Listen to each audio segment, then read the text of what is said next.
نحمدہ و نصلی علی رسولہ الکریم۔ حضرات، معزز سامعین، خالہ نگاران، علماء اکرام، مشائخین عظام، السلام علیکم۔ آج ہم عرس حضرت خواجہ بندہ نواز گیسو دراز رحمۃ اللہ علیہ کے 616واں سال منانے جا رہے ہیں۔ اسی کے ضمن میں ہر سال کی طرح سیمینار بھی منعقد ہوا کرتا ہے، اور اس سال بھی اسی سیمینار کے سلسلے میں آپ حضرات کے سامنے حاضر ہوں۔ یہ ضرور مجھے کہنا پڑے گا کہ یہ بڑا ہی عجیب سال ہے۔ یہ پینڈمک کرونا وائرس کی وجہ سے سارا نظام، سارے دنیا کا نظام تقریباً درہم برہم ہو گیا ہے۔ اسی طرح عرس شریف کے بھی سارے تقاریب ملتوی کر دیے گئے ہیں۔ جو تقاریب ہم کر سکتے ہیں آن لائن، ہم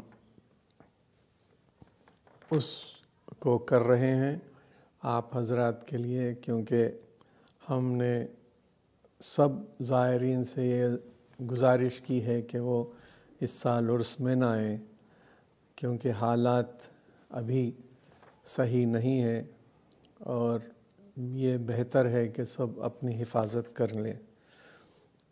بہرحال یہ بڑا عجیب سال ہے ہر ایک کے لیے۔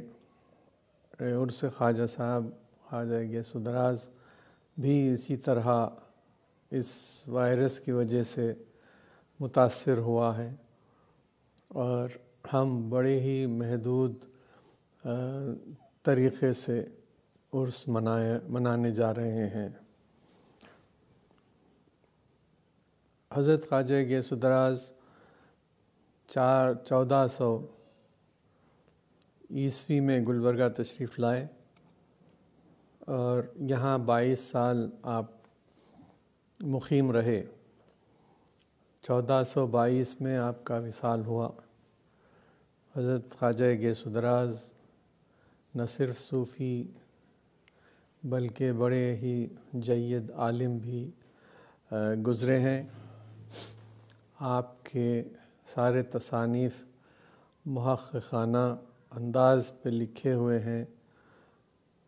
بعض مقامات پر تو آپ نے یہ بھی ارشاد فرمایا کہ جو بھی میں لکھتا ہوں وہ الہامات ہیں، مجھ سے جو کہا جاتا ہے میں وہ لکھتا ہوں۔ جس طرح تفسیر ملتقط میں بھی آپ نے فرمایا کہ میں یہ تفسیر یہاں سے نہیں لکھ رہا ہوں، وہاں سے لکھ رہا ہوں۔ یہ خواجہ گیسو دراز کا بڑا عالمانہ انداز تھا۔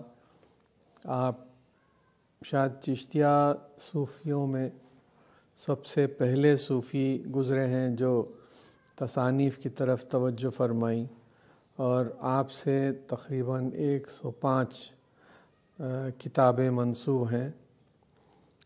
بعض مقامات پر 125 کہا گیا ہے، لیکن ہم کو سیر محمدی میں 44 تصانیف کا ذکر ملتا ہے ناموں کے ساتھ، اور ہم کو ابھی تو بہت سے تصانیف کی تصدیق کرنا باقی ہے جو خواجہ صاحب سے منسوب مختلف کتب خانوں میں موجود ہیں۔ اس میں تصانیف بھی ہیں، رسالے بھی بہت زیادہ ہیں۔ بہرحال ہمارے ہاتھ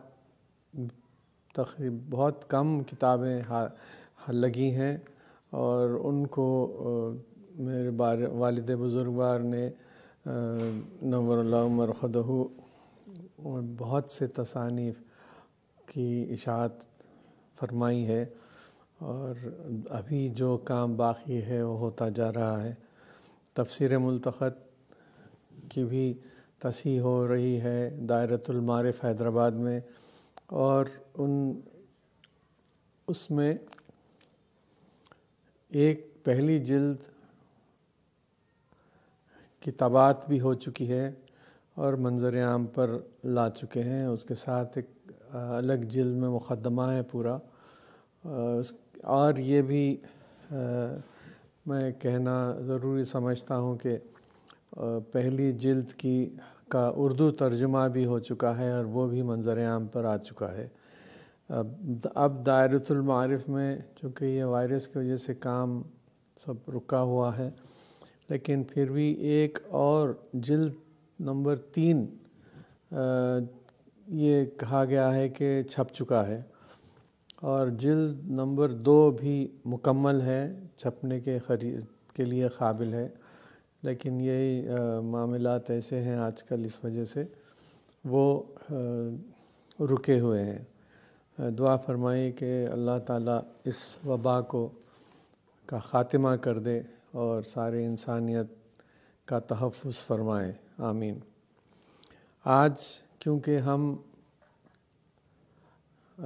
درگاہ شریف میں سیمینار کا منعقد ہونا ملتوی کر دیا ہے، ہم نے اس سیمینار کو آن لائن آپ کے سامنے پیش کرنے کا ارادہ کیا ہے، اور انشاءاللہ ہو جا رہا ہے وہ، اور تاکہ یہ 1 سال بھی ناغہ نہ ہو، اس لیے ہم یہ کوشش کر رہے ہیں کہ جتنے بھی تقاریب ہم آن لائن دکھلا سکتے ہیں ہم دکھلا دیں گے۔ اسی طرح سیمینار بھی انشاءاللہ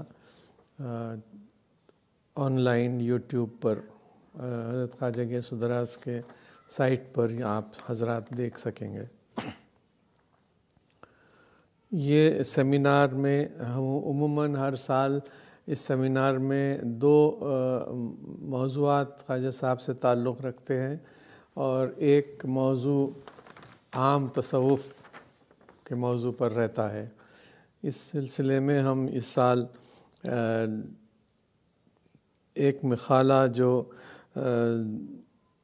حضرت خواجہ غیث الدراز کی علمی کاوشیں اور آپ کے صوفیانہ طور طریقے اور حالات احوال کے تعلق سے ہم یہ طے کیے تھے ایک موضوع رکھیں، جس کا نام ہے حضرت خواجہ بندہ نواز بحیثیت عالم و صوفی، اور ہم نے پروفیسر سید علیم اشرف صاحب جائسی، صدر شعبہ عربی مولانا ابوالکلام آزاد یونیورسٹی حیدرآباد سے درخواست کی تھی، اور انہوں نے اس درخواست کو قبول فرمایا، ہم ان کے مشکور ہیں۔ دوسرا مقالہ، ہمیشہ حضرت خواجہ غیث الدراز کے تعلیمات تصانیف میں ہر جگہ آپ پائیں گے کہ آپ کے پاس شریعت کی بڑی اہمیت تھی، اور آپ ہمیشہ یہ کہتے تھے کہ طریقت بغیر شریعت کے ناممکن ہے، لیکن شریعت بغیر طریقت کے ثابت ہے اور ممکن ہے۔ اسی لیے ایک دوسرا عنوان حضرت خواجہ بندہ نواز کی تعلیمات میں شریعت کی اہمیت کے نام سے ایک موضوع ہے، جس کو حافظ سید محمد علی الحسینی نے اس کو پیش کرنے کی سعادت حاصل کر رہے ہیں۔ تیسرا جو عام تصوف سے تعلق رکھنے والا جو موضوع ہے وہ ہے اس تعلق سے ہے کہ جس کو ہم احسان جو اصطلاح ہے، نماز میں جب کوئی بھی نماز کی نیت باندھ کے کھڑا ہو جاتا ہے تو وہ اس کو یہ چاہیے کہ یہ تصور کرے کہ وہ خدا کے دربار میں اس کے سامنے کھڑا ہوا عبادت کر رہا ہے۔ اگر یہ نہ کر سکے تو کم از کم یہ تصور کریں کہ اللہ تعالیٰ اس کو دیکھ رہا ہے۔ اس کو احسان کہتے ہیں۔ یہ احسان، یہ اصطلاح احسان تصوف کی بھی بنیاد ہے، اور اس لیے ہم اس عنوان کا نام تصور احسان اور تصوف رکھا ہے، اور اس سلسلے میں پروفیسر حافظ سید بدی الدین صاحب صابری صدر شعبہ عربی عثمانیہ یونیورسٹی سے درخواست کی تھی کہ وہ اس عنوان کو قبول کریں اور اپنا مقالہ پیش کریں۔ ہم کو مسرت ہے کہ انہوں نے اس کو قبول کیا اور وہ ان کا مقالہ آپ کے سامنے پیش ہوگا۔ یہ سب کے ویڈیو کیے ہوئے ہیں اور امید ہے کہ آپ لوگ اس سے استفادہ فرمائیں گے۔